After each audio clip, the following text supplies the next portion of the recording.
بسم الله الرحمن الرحیم. السلام علیکم و رحمت الله و برکاته. در رابطه به صلات تسبیح سوال شد و گفته شد که عملی اجرا شود تا برادرها یاد بگیرند. نماز صلات تسبیح بهترین نماز است. رسول اکرم علیه الصلاة و السلام این نماز بر کاکایشان هدیه کردند و در روز یک بار، اگر در روز نمیشه در هفته، و اگر در هفته نمیشه در ماه یک بار، و بالاخره در سال و در عمر یک بار خوانده شود. ثواب بسیار زیاد داره که گناهان انسان را البته میبخشه. نماز 4 رکعت نیت میشه و به این شکل است. نیت کردم ادا سازم 4 رکعت نماز صلات تسبیح، الله اکبر گفته میشه. ابتدا سبحانك اللهم خوانده میشه. بعد از سبحانك اللهم دستا را وقتی بسته میکنیم مثل نمازهای دیگه، 15 دفعه میخوانیم سبحان الله والحمد لله ولا اله الا الله والله اکبر. 15 دفعه وقتی که اینجا خواندیم باز اعوذ بالله میگیم، بسم الله میگیم، الحمدلله را میخوانیم کتی یک سوره.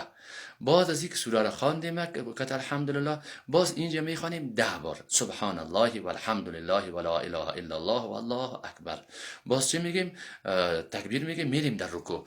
وقتی که در رکوع رفتیم 3 دفعه سبحان ربی العظیم میخوانیم. بعد از باز 10 دفعه در رکوع میخوانیم سبحان الله والحمد لله ولا اله الا الله والله اکبر.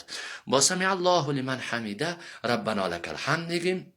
باز در رکوع دیگه خلاص شد، رکوع را کردیم استاده میشیم، در سجده نمیریم. اینمیجا باز 10 بار میخوانیم امی کلمه را.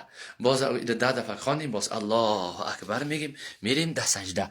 در سجده که 3 دفعه گفتیم سبحان ربی الاعلی، باز 10 دفعه در سجده امی کلمه را میخوانیم. باز 10 دفعه خواندیم، باز الله اکبر میگیم، میشینیم. اینمی ششتن جلسه میگن.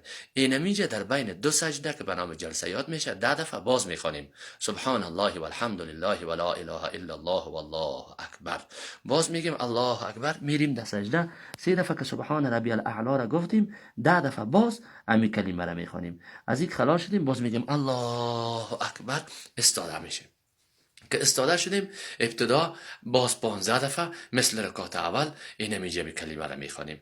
باز بسم الله میگیم، الحمدلله را میخوانیم، یک سوره را میخوانیم. بعد از یک سوره باز 10 بار میخوانیم. باز در رکوع میریم، در رکوع 10 دفعه باز میخوانیم. از رکوع پس سمع الله لمن حمیده میگیم، باز 10 دفعه میخوانیم. باز میریم در سجده، در سجده اول 10 دفعه میخوانیم. باز از سجده میشینیم، در بین 2 سجده باز 10 دفعه میگیم. باز در سجده میریم، از سجده که پس خیستیم دیگه باز اینجا نمیگیم، فقط اتحیات میخوانیم. باز استاده میشیم. 3 رکعت دیگه مثل رکعت اول به می شکل خوانده میشه و این نماز 4 رکعت نیت میشه. هر 4 رکعتش پر است.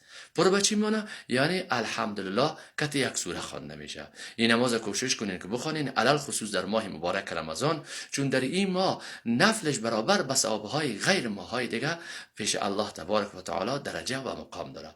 لحاظا بنده از دعایتان فراموش نکنین، شیر کنین تا کسای دیگه هم که یاد ندارن یاد بگیرن و ما شما داخل ثواب شویم. و آخر دعوانا ان الحمدلله رب العالمین.